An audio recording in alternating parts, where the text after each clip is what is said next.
Welcome back, 6:09 on your Sunday morning. Well, once you get the Halloween costume for kids, the holiday is all about the candy. In a recent study on obesity, however, if nothing changes, the obesity rate here in the United States will be above 44% by the year 2030. And joining me this morning to talk about it is Dr. David Beckmann. He's a family physician at MetroSouth Medical Center. And Dr. Beckmann, thank you, first of all, for being here this morning. That's a very alarming statistic. It is. 44%. 44%. And even more specific is it's estimated that 17% of children between 2 and 19 are obese. That's compared to 5% in the 1970s. So it's gone up quite a bit. That is that's very concerning. Okay, so 2 to 19. All right, maybe the 19-year-olds aren't trick-or-treating, but certainly, you know, the toddlers and the young children.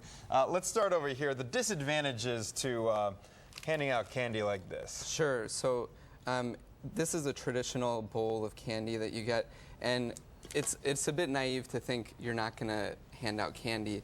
But one of the alternatives is, you know, a candy bar like this, a mini, has about 50 calories, and that's compared to a candy bar like this that has nearly 300, and then if you go to the king size, that has about 600 calories. Man. So one thing parents can do is, if they are going to hand out candy, try to stick to the minis. More variety, fewer calories, fewer chocolate. And slap the kid on the wrist if they try to grab like 50 of them like I used to do.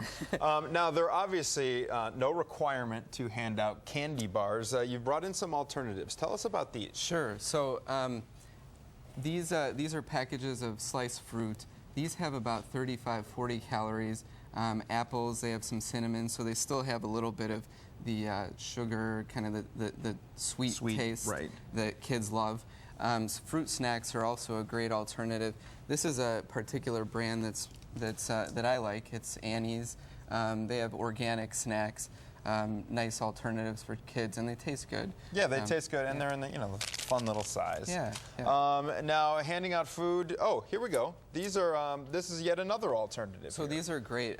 Kettle corn and pretzels. They can serve as dessert, but they can also be snacks during lunch. So also, again, you get the sweet taste, less fat, less sugar, less empty calories. And then, again, right some granola bars. Kashi has really a great variety of granola bars, a lot more than when I was trick-or-treating. I don't think we saw any of these healthy alternatives when we were trick-or-treating. But those are some options. And then if you want to avoid all food, you can hand out some fun glow sticks, stickers. There's some weird and fun pencil erasers that you can use as well. And so kids can play with those things, and those don't go bad.